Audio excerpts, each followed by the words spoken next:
সন্ধ্যা হবে সকালের এক্সপেক্ট করো না। সকালবেলা তুমি বিশাল আশা নিয়ে বসে থেকে না যে সন্ধ্যা পর্যন্ত বাঁচবা। যদি বাঁচো, সন্ধ্যা পাও, ভালো, আলহামদুলিল্লাহ।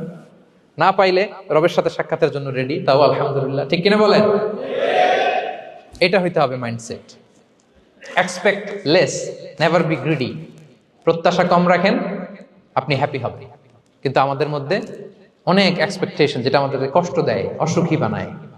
আরো লাগবে, আরো লাগবে। অনেকের মধ্যে, সবার না, অনেকের মধ্যে এই প্রবণতা আছে না নাই?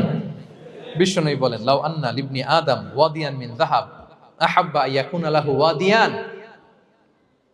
প্রত্যেক বনি আদমকে যদি একটা করে স্বর্ণের পাহাড় বানায় দেওয়া হয় বা উপত্যকা বানায় দেওয়া হয়, সে চাবে আরো একটা স্বর্ণের পাহাড়ের মালিক কিভাবে হওয়া যায়।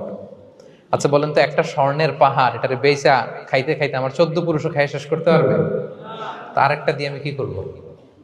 কিন্তু বিষ্ণু অনেকের প্রবণতা আরেকটা চায়, ওয়ালা ইয়ামলা আফাহু ইল্লা তুরাব, কবরের মাটি ছাড়া